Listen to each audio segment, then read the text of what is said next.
So the Marvels movie is expected to flop, and I want to talk about it. You know the Marvels, the one that's coming out in November with Brie Larson, Iman Vellani, Tiana Paris. Yeah, they're projecting that thing to be an abysmal, terrible flop. Like the worst opening weekend for a Marvel movie ever. I mean, pre-sales are way behind. I mean, you've been able to buy tickets for like 2 weeks, but they're way behind expectations, percentage-wise, way behind Guardians of the Galaxy 3, the Ant-Man movie that just came out, the Eternals, and The Flash. Now, I have some theories, but I really want to bring MCU fans into this. I want to hear your thoughts. Number one, the release date. Now, there's nothing wrong with the release date. It's just like the fourth one. Nope, I was wrong. I just looked it up. So this is actually the 5th release date. It was supposed to originally come out July 2022. Then it was pushed to November 2022. Then it was pushed to February 2023. And then it was pushed to July 2023. And now we're going November 2023. And they can't push it back no more because people have already bought tickets. I mean, not that many, clearly. And this is where I need MCU fans to come in and, fill in the gaps for me. Because I understand Captain Marvel, the movie in 2019, was a box office success, made over $1 billion at the box office. But how many of those people that went to watch the movie came away with the movie like, oh my gosh, I really like that? Better yet, how many of them came out of the movie like, oh my gosh, I really want a sequel? Now, I enjoy the Captain Marvel's movie. It's one of those movies that I can just kind of just sit and watch and replay it over and over again and not get bored. But I can definitely see why a lot of people had issues with the way Brie Larson portrayed that character, and also some issues with things Brie Larson has said off camera. And again, MCU fans, correct me if I'm wrong, but a common phrase that I hear with respect to Captain Marvel is bait and switch.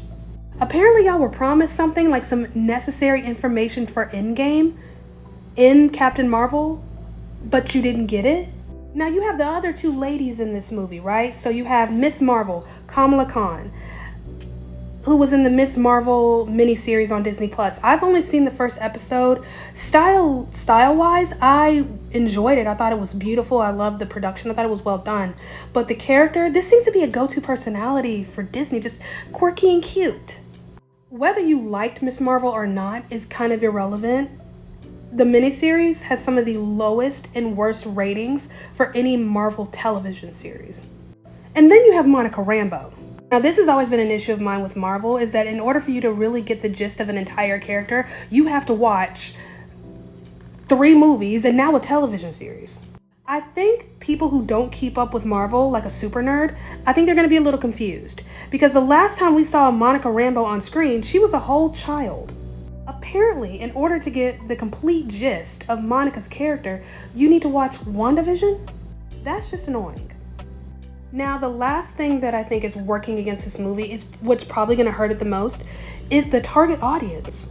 Now, the one thing I can say positively about, the MCU universe, whatever, is its universal appeal, the way they're able to bring in different types of demographics, ages, boys, girls, what have you. The Marvels, however, it seems they've abandoned their male audience and they're, directing this movie more towards tween and teen girls. I think that's a mistake. I think Disney is a little worried and a little concerned about the lack of interest and the low pre-sale ticket sales, which is why they released some information within the last, 24 hours, give or take.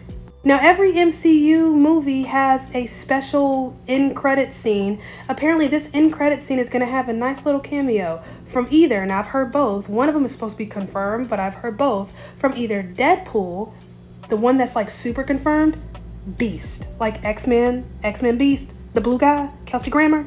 Apparently, he's making a comeback appearance in the end credit scene in the Marvels. And from what I can see on social media, Twitter in particular, this seems to have piqued people's interest, which is kind of sad. I mean, you have these 3 leading ladies who apparently aren't interesting enough for people to buy a ticket, but they'll buy a ticket for the last 30 seconds. It is what it is. And this is where I call in the MCU fans. Those of you who are like super nerds, super invested in the storylines, the characters, the television shows, the movies, who know more about this than I do, help me fill in the gaps. What are your thoughts about the Marvels coming up? Oh, I can't wait to hear what y'all have to say.